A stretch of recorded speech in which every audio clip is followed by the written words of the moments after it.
Fans' expectations for Lanterns or anything DC related are extremely low until proven otherwise. Now don't get me wrong, they are excited for it and can't wait to see it, but they keep expectations low.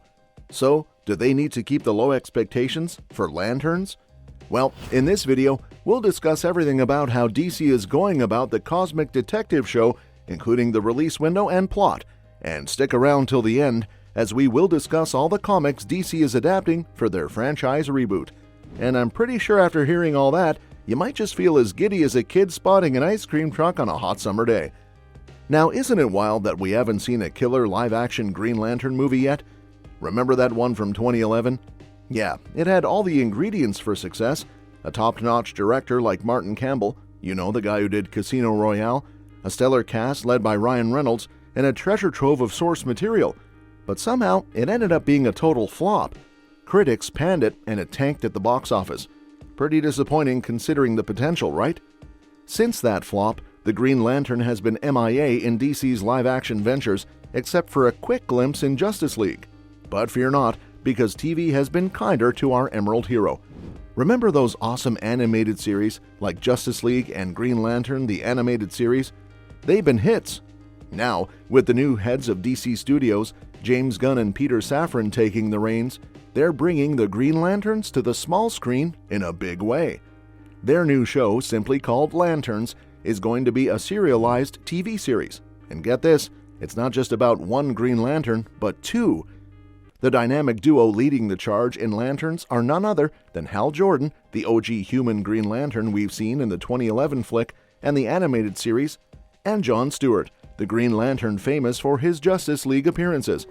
Oh my god! Oh my god, Hal! How did you know it was me? What do you mean? I've known you my whole life! I've seen you naked! You don't think I would recognize you because I can't see your cheekbones?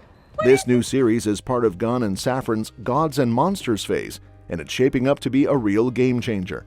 Hal, John, and maybe a few other Lantern pals are teaming up for a detective-style adventure that's going to have ripple effects throughout the entire DC universe.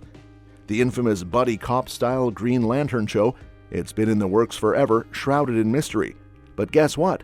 Gunn and Safran are finally revving up production, so we're on the brink of getting some juicy details about this long-awaited project.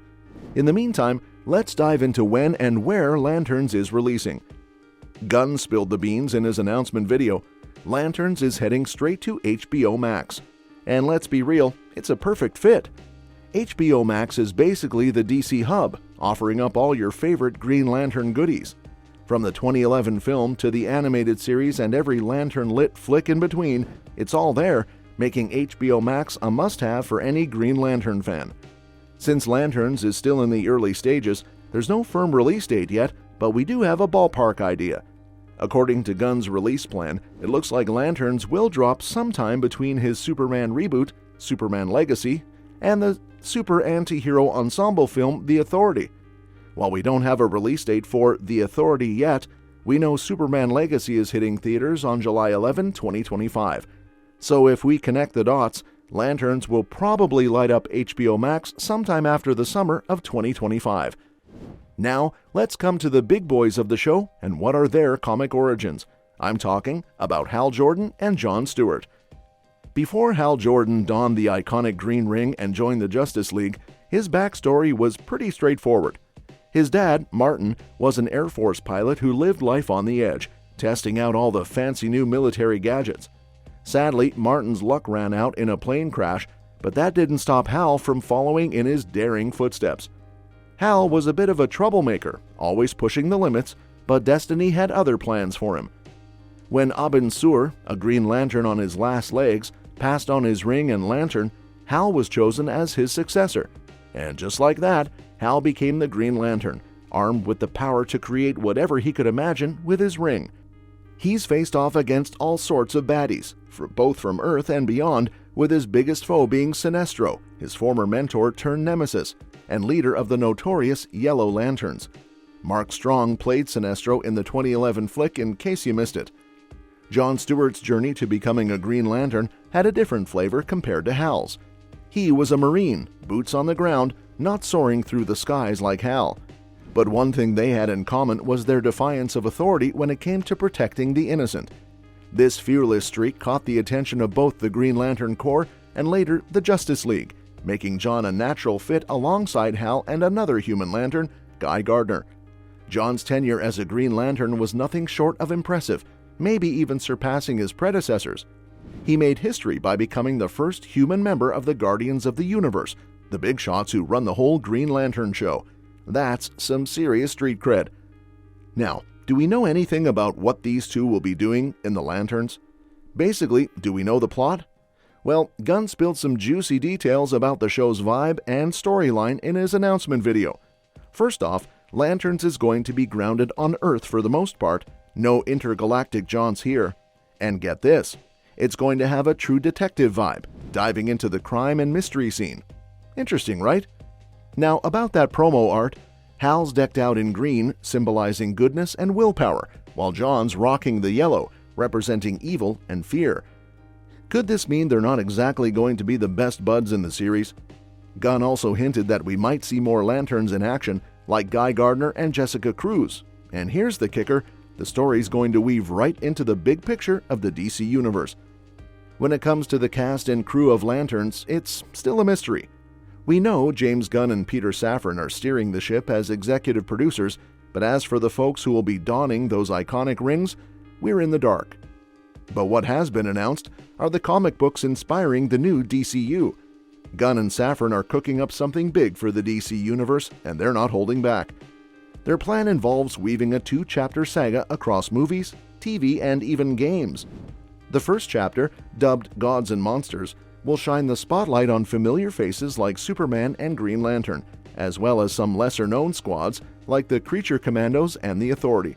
And let's not forget the nods to beloved characters like Swamp Thing and Booster Gold. But Gunn and Safran aren't flying solo on this mission. They've enlisted the help of comic book pros like Tom King, who's lending his talents to adapt Supergirl Woman of Tomorrow, and Grant Morrison, whose Batman run is fueling the Brave and the Bold movie centered on Damian Wayne.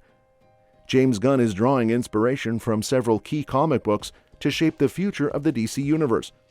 On Twitter, he shared covers from 4 comics, emphasizing that while they might not directly adapt these stories, their tone, feel, or look serve as guiding lights for his team. First up is a nod to Grant Morrison's Batman run, which introduced Damian Wayne and the concept of Batman Incorporated. Morrison's knack for weaving together multiple Batman stories into one cohesive canon likely influenced Gunn's vision for the Caped Crusader. Next, Gunn pointed to Alan Moore's iconic Swamp Thing run, which delves into existential horror and redefines the character's origins. It's a safe bet that this atmospheric and chilling vibe will inform any future Swamp Thing projects.